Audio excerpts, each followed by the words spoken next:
Well, hello everybody. I have a little Atlas milling machine that over time had got really nasty. It's just sitting inside my door, so it had a lot of dirt and whatnot that collected on it, and I didn't stay up with it. So I was going to shoot the video of the teardown of it, but I didn't want to move the camera around all that much and being all nasty. So I'm really taking one for the team here. I totally dismantled it, cleaned it, and actually put it all back together so I can show the disassembly, move my camera around real quick and show it. Now this might be helpful for folks, especially if they're looking to get one, maybe restore it, this, that, and the other. It will show almost entirely in detail, probably 99% of the teardown. And then I'm going to shoot a separate video that is the putting it back together, lubricating it, adjusting it, and things like that. I'm going to break it out into two parts, mainly to try to save time. Some folks might want to see the disassembly, others the reassembly.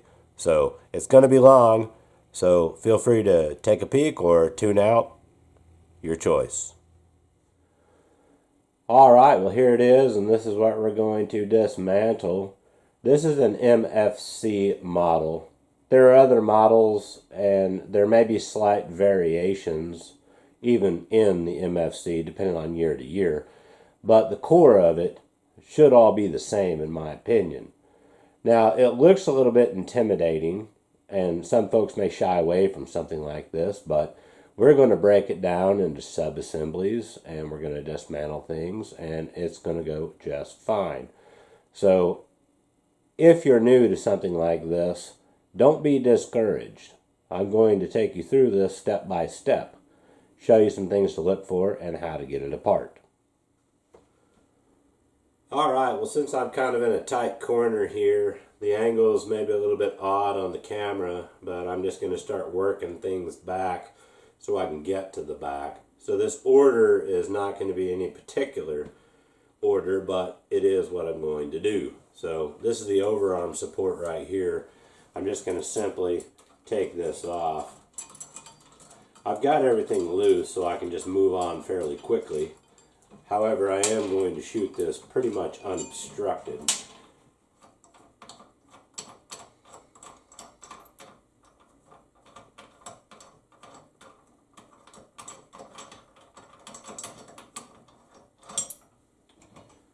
So now I've got the overarm support removed. Now I've got a drip pan on mine, so I'm just going to loosen this up right here and pull it out and set it aside.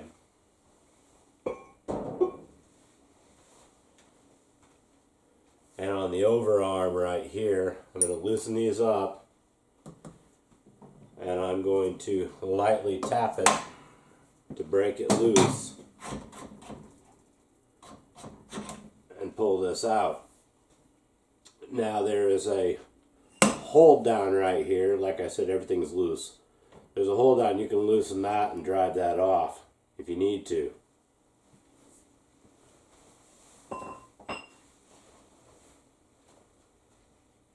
Now we're moving into the arbor itself.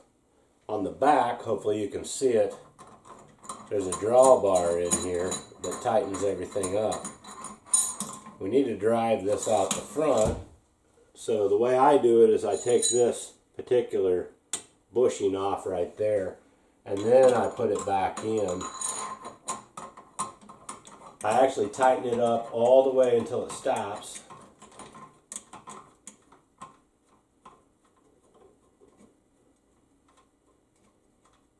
Right there, and then I back it up a couple of turns.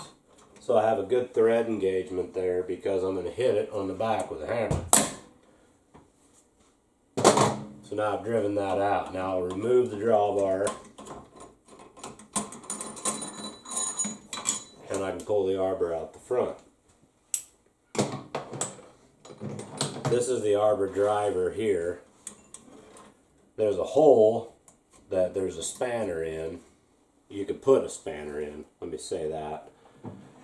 Mine's actually a little bit tight, so let me just try to do it this way. That didn't work. Put it up in back gear maybe.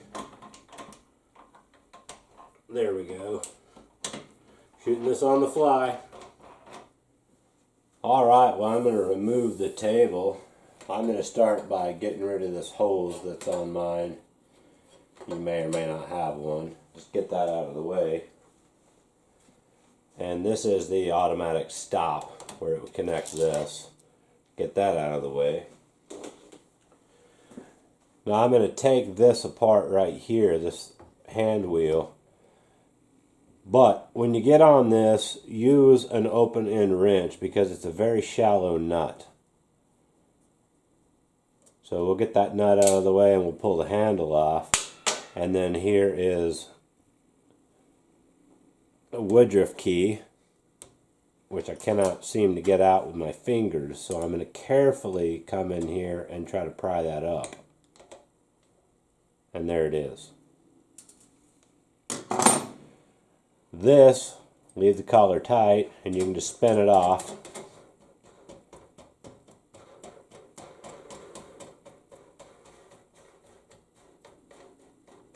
Just like so.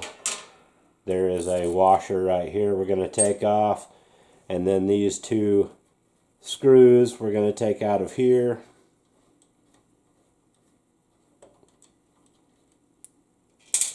And then this should come off.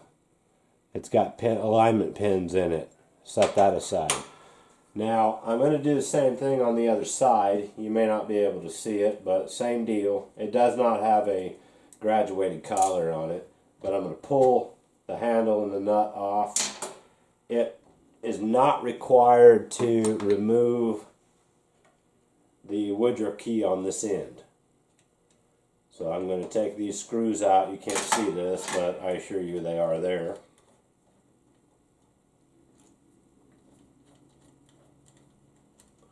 Got those out. And here is the bracket on the other side, which is also pinned. Okay, so now we've got the lead screw loose. Anytime we can take these little handles off, we need to take them off and put them in a safe place, because these are things that are easily broken and you don't want to break it.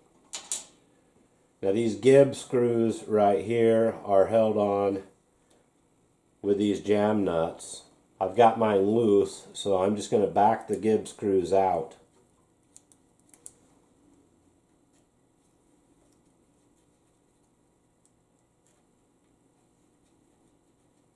Like so. Now I'm going to get in here with a screwdriver and I'm going to try to push the Gibb, if I can see it, out from this end. So there's the Gibb. Okay? Now it's just a matter of pushing the table back, lifting up, and we can pull it off, just like so. Okay?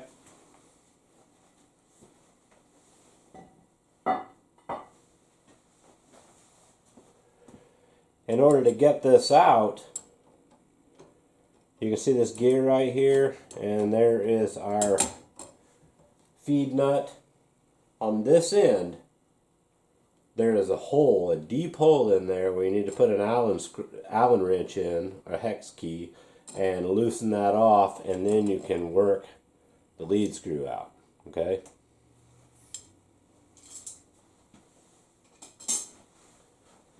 The next thing I'm going to do is remove this gearbox right here.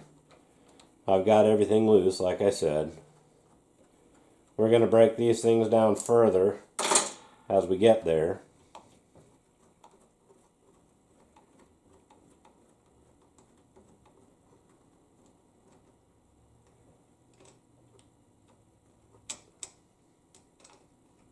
Remove those bolts. It as well is pinned in here. See these pins? And then we can just simply pull this out and set it aside.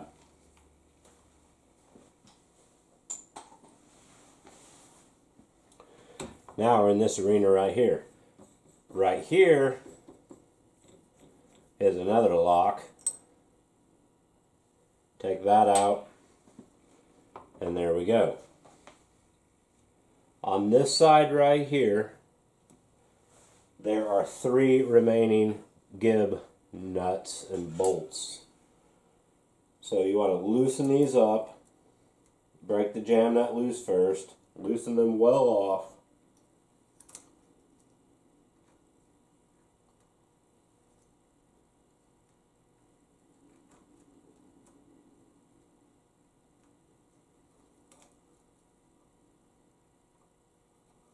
Like so.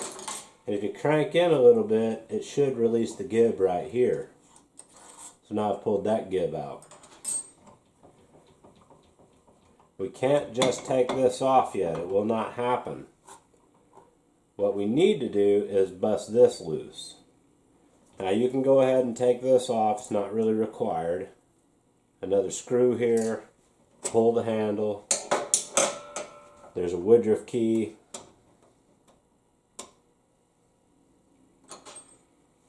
Try to come up this way and pry it up. There it is. And then, same as the other, I'm going to lock this on and pull this out. You can do this after the fact, it does not matter.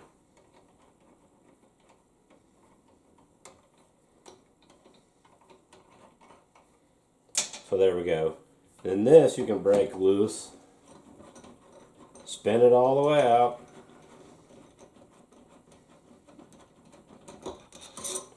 Pull it out if you like. And now we're rotating out of the nut there. And there we go. Now this one you can push over to one side and gently rock it up. And there we go. We've pulled that off and it's got the nut in place. This is a wiper that runs on this right here. Now we can pull this off, providing yours has one. And there you go. This one here, you don't try to pull it all the way off from the front. We'll take this off of the knee from the back side once we get there. While I'm here, I'm going to go ahead and take out these two screws here. Lost that one. I will find it.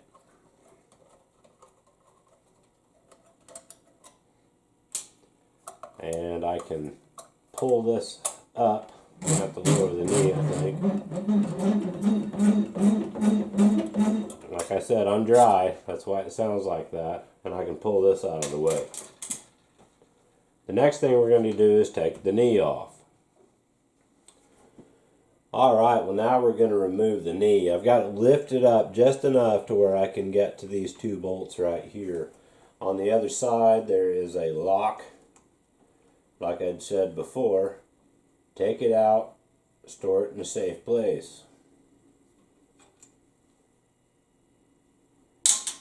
On this side there are 3 more nuts that need to be loosened up, and there is a gib in there as well, so you can't see this, but just loosen them up. Just like so. Now these are the bolts we're going to take out. I'm going to loosen these up. And there's a shim pack in here. And there it is. This is a multi-layered shim pack, so as this thing wears in, you can take a layer off and take up anything on the knee. I'm going to do the same thing on the other side. Just loosen it up and take out that shim pack.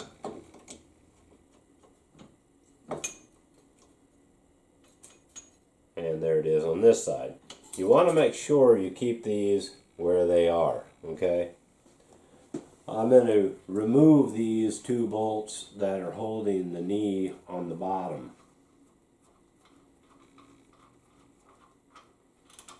There's 1. And there's 2. Now these right here I'm holding on the knee. You can take these all the way out with your fingers or a wrench or whatever until they clear the hole. It's going to take me a minute to do this because they're a little long-winded. I'm not releasing my hand off the knee here.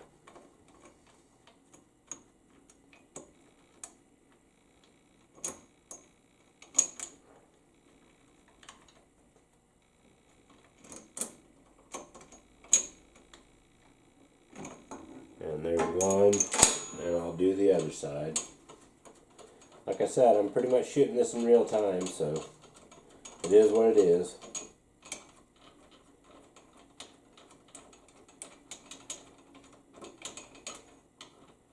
On my third.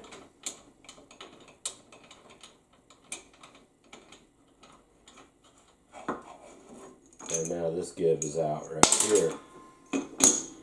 So now I just let it fall forward. I'm going to pull this gib out right here. And now the knee is loose. Alright, well I'm getting ready to pull the motor. Obviously make sure it's unplugged. I'm going to pull these screws out of the switch.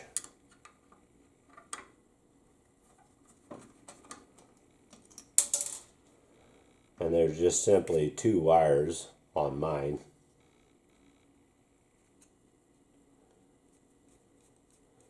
Take these screws out.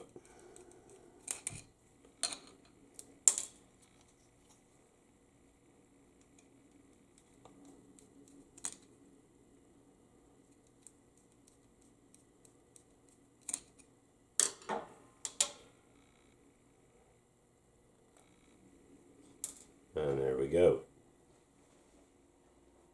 There may or may not be a grommet right here in this particular hole where this wire goes in. Mine does not, but at that point you would just simply pull the wire out that we disconnected from the switch.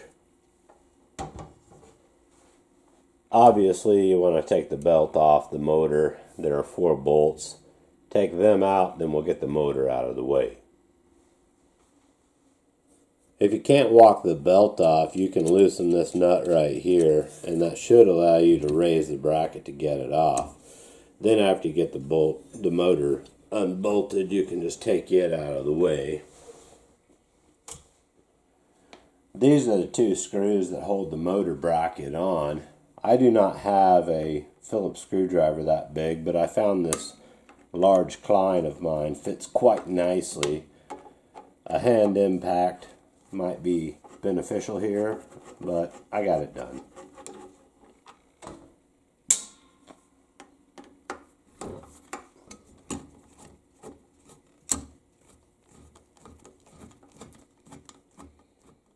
Alright, with the motor and the bracket out of the way, I'm going to remove this back belt guard right here. And to do that, I'm going to raise the top cover, and there's a tapered pin in here. Maybe you can see it. I'm going to come right up from the bottom and carefully hit it and drive that pin up. Now I can get in here and pull the pin and get this cover out of the way, and that's where the pin came from. Alright, well now I'm going to remove the top cover. You can see mine has been broken and someone fixed it at some point in time. But there's another tapered pin right here you can drive up from the bottom. Since mine are loose, I can just simply pull it out. And then at this point you can work this out and remove the cover altogether. Alright, well now I'm going to remove the pulleys off the jack shaft. First thing to do would be to loosen up this set screw right here in this pulley. And get it off the end.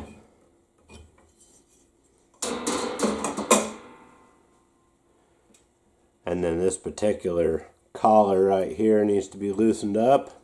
Loosen that up. And in this one, there are 2 set screws. One here, loosen that up, and then there's a second one that's about 90 degrees off. Loosen that up. And then the shaft should go all the way out. So work that off. There's a pulley. Make sure I got that loose. I did. And then pull that off right there. Alright, well we're going to remove the handle out of this. I'm doing a lot of this because it's easier to do when it's on the machine rather than muscling this stuff around. On this end down here, there's a cotter key that needs to be straightened up and taken out. And then at that point, we can hold this jack shaft up and pull this out right here. Now there are two fittings that go in here, for lack of a better term. Do not lose those. And there we go. Alright, we're going to take the countershaft off. I'm going to go ahead and pull this off. You don't have to, but this is the catch that keeps the door closed. Obviously, I've taken one bolt out. That's to speed things up a bit. I'm going to go ahead and loosen this one off. This is slotted. This is an adjustment. I'll cover that in the assembly video. So now this is good to go. Alright, we're going down the home stretch, so to speak. I'm going to go ahead and pull these out. Hopefully you can see that. There's a spacer, these clamping mechanisms, and a piece of rubber in between. These are things that you want to get out of the way, like I said, so you do not break them. I'm going to go ahead and take my oil coolant bracket off here, just to get it out of the way.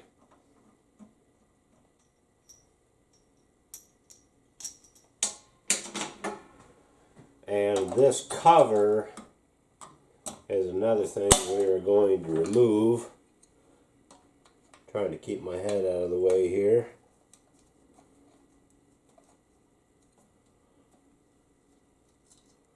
There's one, and here comes the second.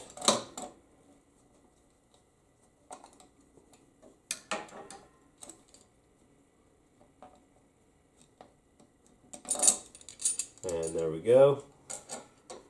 Now this right here on mine is held with two screws, but a lot of the ones I see here, it's a hinged door.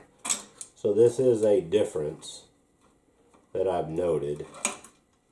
Sorry about my hand in the way. It's pretty self-explanatory anyway. Just going to remove these and get this out of the way. And there we go. This needs to be loosened up and pull it all the way back. This is to set the backlash or the lash between the two gear sets here. Just get it out of the way. That's what we want.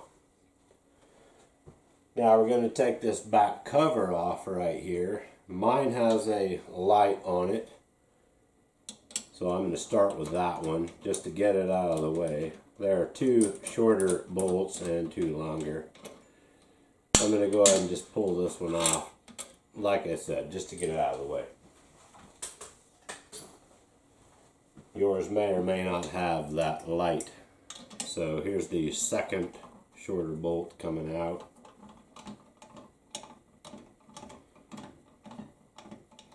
Making me work for it with my fingers.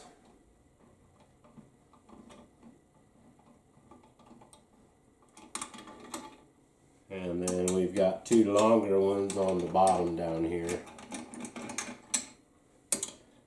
And another longer one here.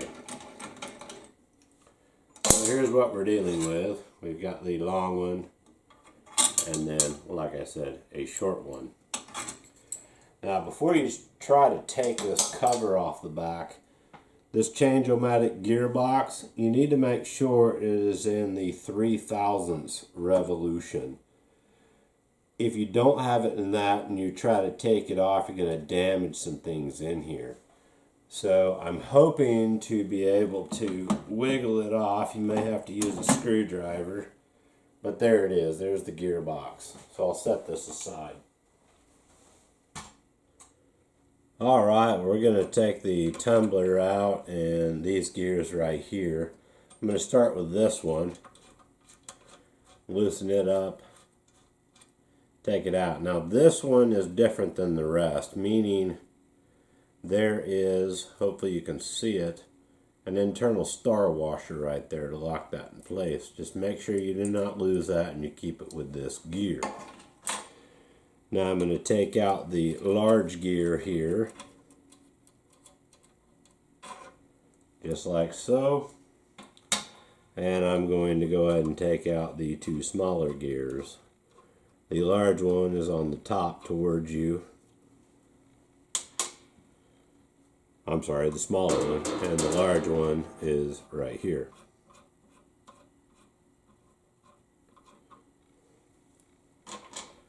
At this point, you can get to this nut and start taking this out.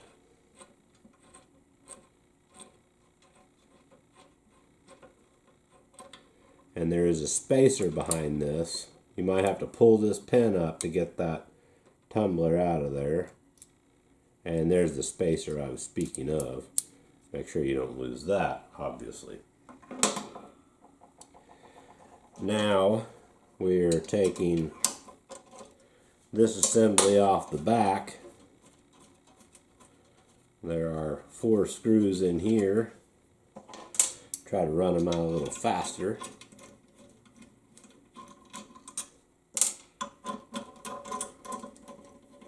Now this plate here is also pinned in place. That registers everything so you can get it back to the way it was. It may just come off like this, or you may have to tap on it. We'll go into this a little deeper later. Alright, well I've taken this cover off the back right here, just 4 screws, and there you go. I'm getting ready to separate the base from this column, so I'm going to work it over. It is heavy. I'm just trying to work it down and let it rest right there. I'm going to stick a 2x whatever under here to elevate the bottom. Just like so. Now there are 4 bolts under here that I'm going to take out.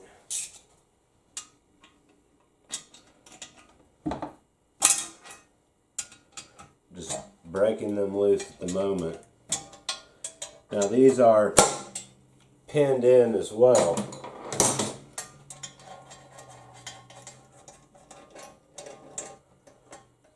Meaning the base and this next column right here are pinned or registered together.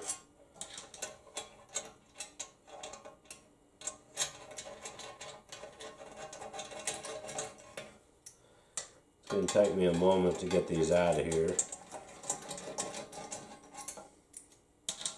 Last one.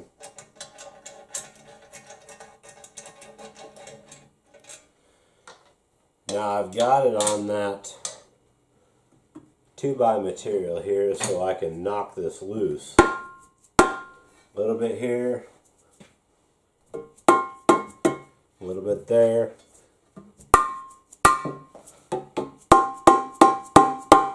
Just working back and forth.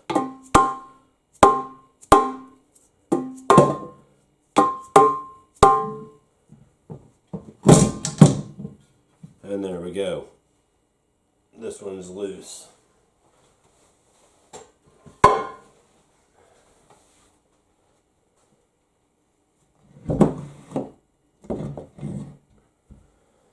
Now I need to get the head off right here. And to do that, there are 4 more bolts. I believe they're 1/2 inch. Let me check.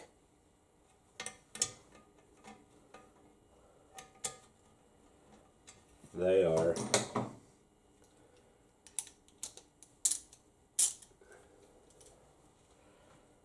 So to get into these, you have to kind of fish up in here and get it where it goes. Get them broken loose.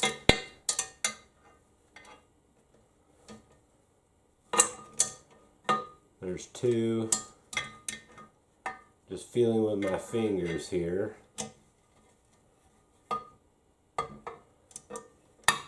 There's three broken loose, and then the last one.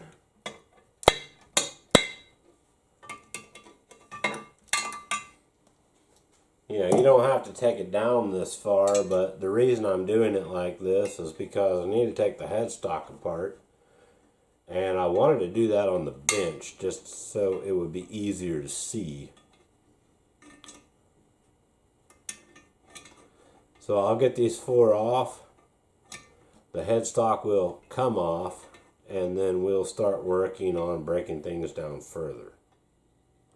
If for any reason you wanted to change the feed nut, you cannot just wheel it off the lead screw either direction. It's encapsulated in here. There's a stub shaft right here that has been pinned. You would drive out the tapered pin first, and you may not be able to just simply pull that off. So to get it off without creating any damage, just get a pipe nipple. It doesn't matter how long it is. It just needs to be about this long.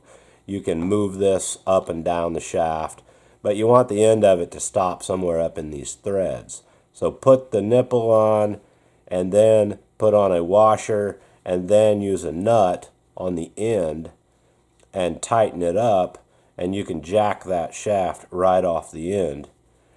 Change your lead nut, put the new one on, line up your hole here, put your taper pin back in, and you're good to go. Alright, well, we're going to remove the back gears and the spindle. You have to do this to change the belt anyway if you're using a standard V-belt. That's just part of the process. If you still have a belt here and you're going to be changing the belt, just cut it off to get it out of your way. But that is what you have to do to change belts. I use a link belt, so I'm actually just able to take a link apart and remove the belt. So, there are two lock collars, one on either end. We're going to get down in here with a hex key and loosen them up. Give that one a little wiggle just to make sure it's free. Same on this side. Now on this end down here, there is a tapered pin, and it drives up from the bottom. So just kind of put it in any position where you can gain access to the pin and take a punch and drive it out.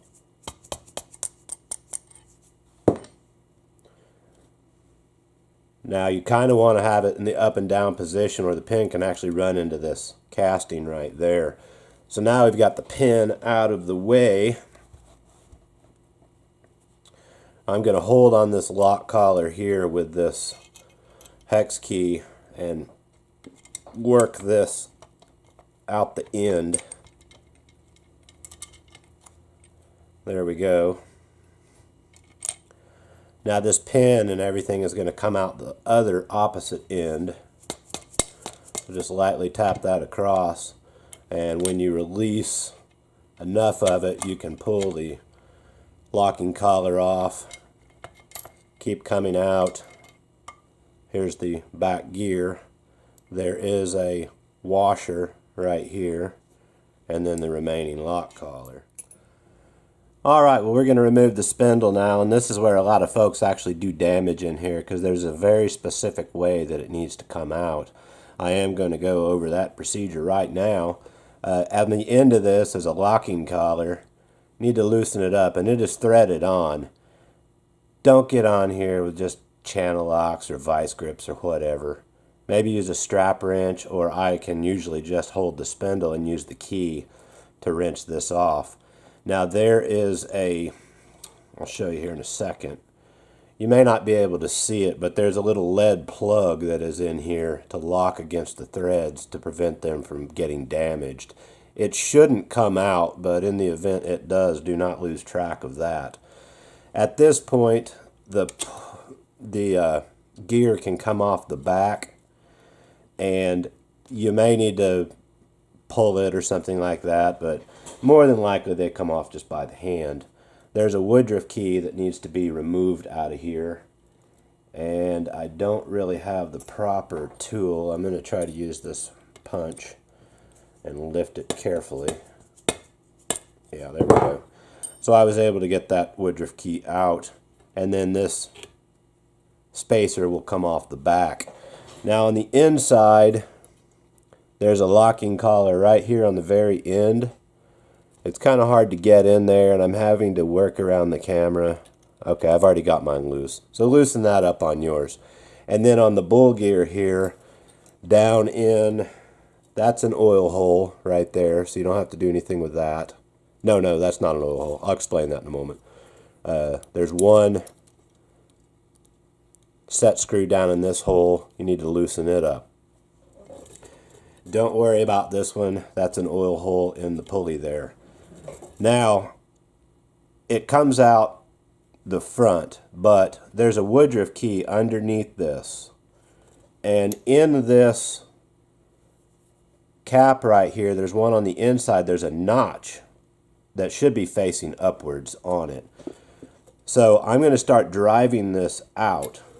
Now, if your bull gear pin is pulled out, I'll show this in a minute. It's hard to see. It's buried back in here. Push it in that way. Now, using a dead blow hammer or maybe block of wood and a regular hammer, I'm going to slowly start tapping this spindle out the front. Very carefully. Now, I've pushed this out, that dust cover or whatever you want to call it. I'm trying to just take it to a point where I can rotate this and feel that woodruff key go down into that slot I'm speaking of. So I'm just lightly coming out. And maybe I can see it. I'm still not seeing it on the shaft yet. Take your time with this, or like I said, you can do some damage. Now here we go. Okay, so I'm turning it, and you can see it just fell down into that groove I was speaking of, or that notch. Now the spindle should just come straight out. Capture your ring there.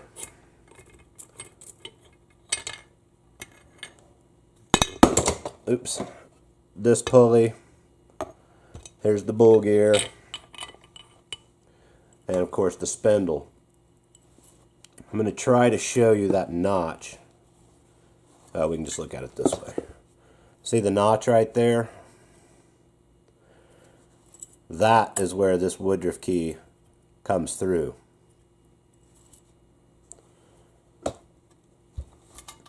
This is the bull gear pin right here that locks the bull gear in place. There's a special wrench for this. It's basically like a fork. You get in here and you can push the pin out. So this will work properly with the back gears. So this dust cap right here is still encapsulating this bearing. You know, I would go ahead and take it out, clean it, inspect it, and put it back together. But to get it out, I'm actually just going to prop it up on this piece of wood. And I'm using just a brass bar to act as a punch. And I'm going to go down through this hole, past the cap on the inside, and I'm just going to catch the inner race of that bearing. I'm not going to be doing any damage. I'm not hitting it hard. I'm just going to massage it out.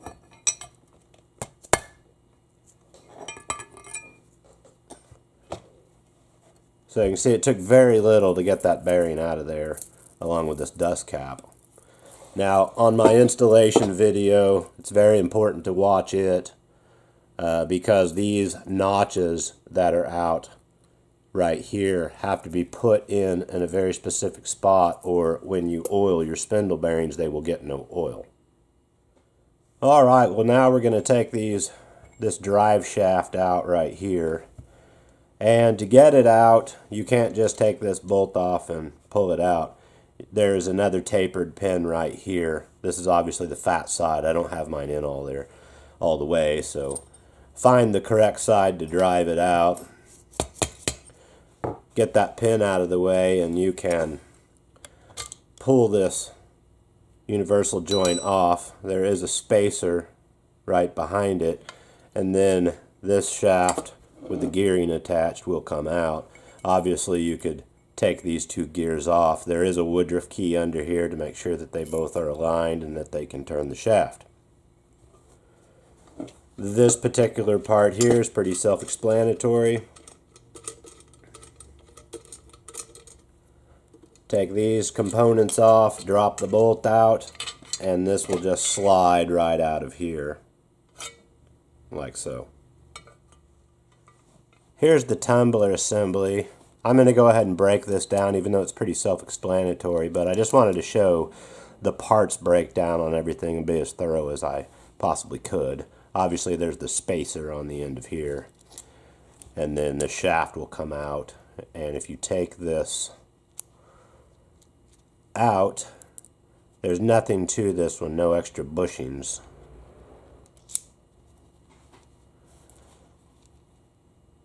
So here are the other two gears.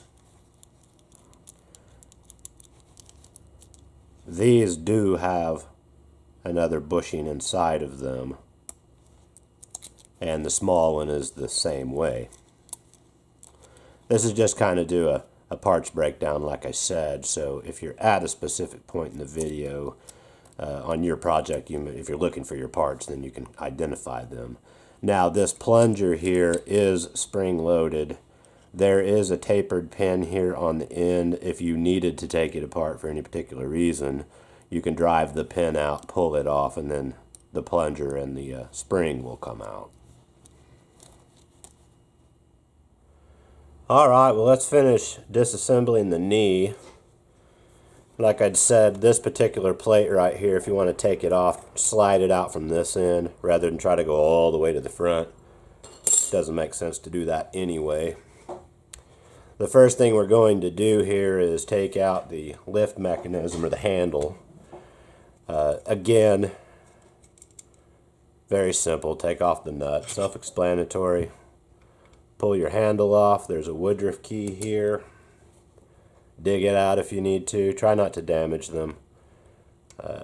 Tighten up this collar. And then spin it off. Now there is a washer behind here.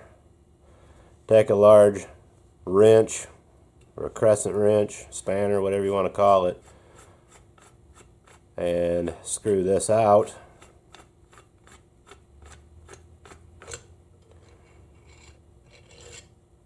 And this gear, you have to kind of turn it a little bit. It'll come out of its mesh. And there we have it. There's a spacer here as well. This rides in a hole down inside the knee. To remove the lift screw here, there are two nuts right here that are jammed together. You have to take a open-end wrench and catch the bottom one and then loosen the top one. Remove that nut, remove the second nut. There will be a keyed washer underneath this that I'll show you momentarily. Come on. I'm going to go ahead and pull. I'm holding it with my finger, but I'm going to go ahead and pull the lifting screw out. So there is the washer I was speaking of. You can see that notch, or that tab right there, rides inside this groove.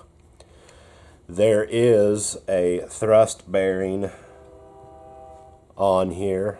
Here is the one race, the ball race there, another race right there.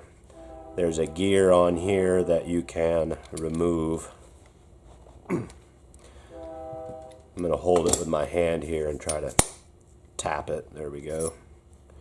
There is a woodruff key here that you do not necessarily need to remove. You can basically just unscrew this. Everything will come apart. Moving as fast as I can.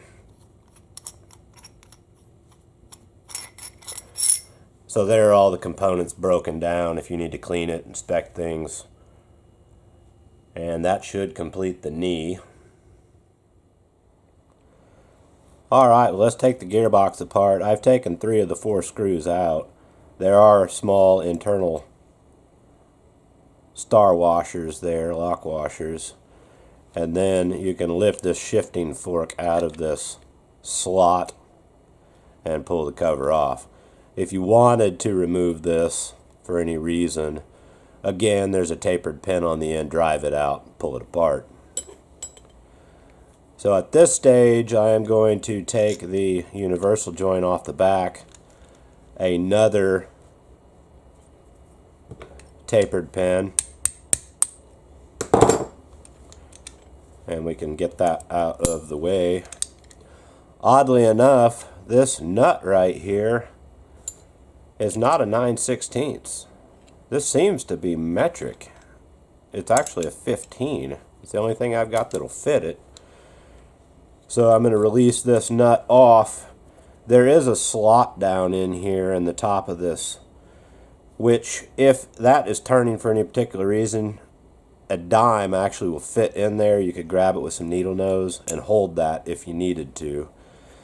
Now this hole may be a little bit deformed, so I can tap this up, drive it out,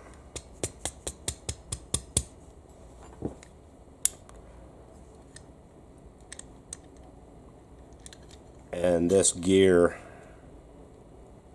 and shaft comes out like so.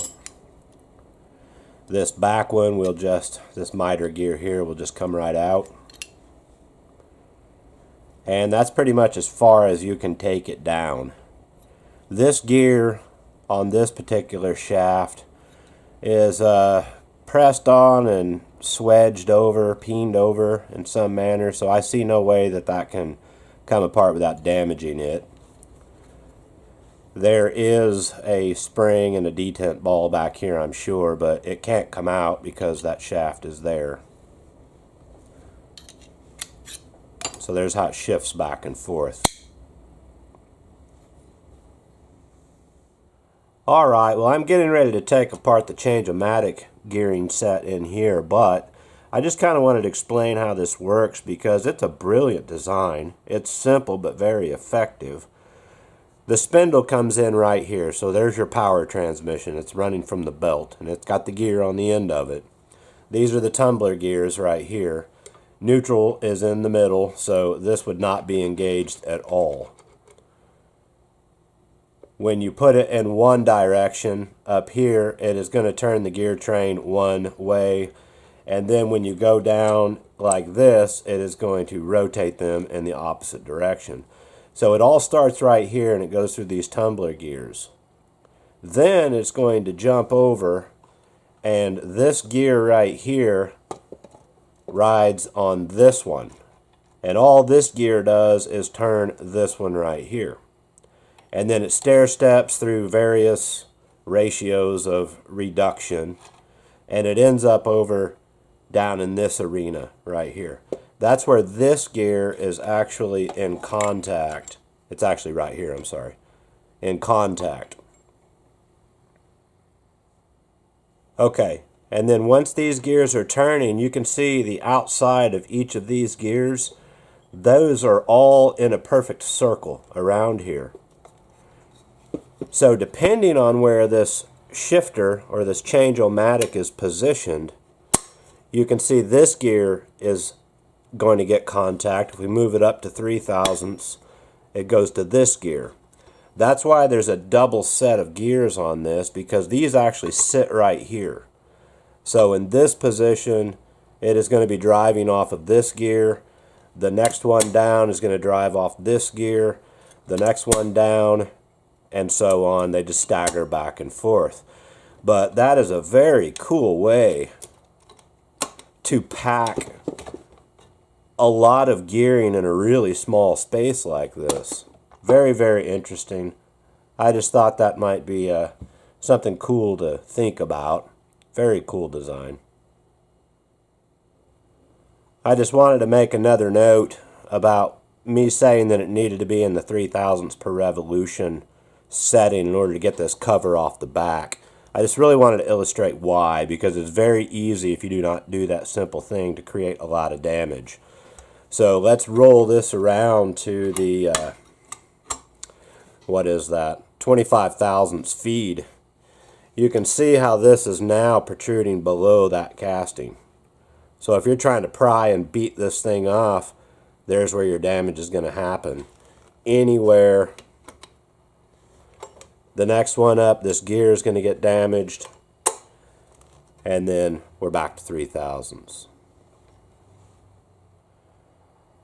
Okay, well, let's get this thing taken apart. It may seem intuitive to just wrench these bolts out right here and remove the gear set. That is not the case. There are internal lock washers beyond this, behind it, as well as nuts. So you need to take it apart from the back. To get it apart, there is another tapered pin. You can see it right here on mine. You need to drive that out. You may not be able to see this, but I'm going to do that very thing right now. So there is the pin, and at that point we can get this handle off. And then simply pull this gear set out, just like so. Alright, well, I've got it removed now. I'm going to flip it over. There is some form of a washer right here. It's not steel. I wouldn't call it plastic. Mica, I do not know. But it's got a washer. I can't get mine off, and I'm not going to destroy it in the process. But these are the nuts I was speaking of that need to be taken off first. So I'll get these out of here real quick.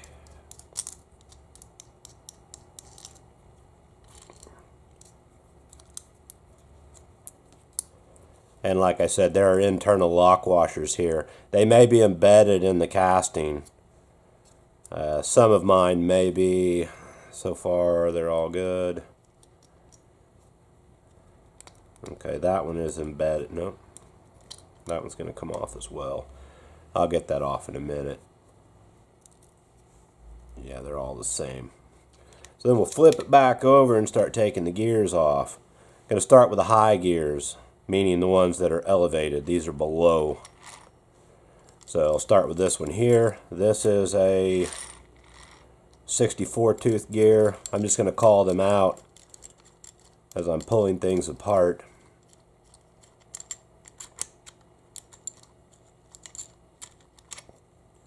And there is a bushing in there. See it? And then this higher gear is, I don't know, it looks like 40. And it's a compound gear. Okay, and there is a different style of bushing on this one. You can see it right there. And then take these three off. Here's another compound gear. I don't know if it says on these what they are. I'll call them out if it does. This is a 48. I'm not sure of this one. It doesn't say. It as well has one of those bushings. And the last two, pretty self-explanatory stuff here. It has one of those stepped bushings as well. And then this final one,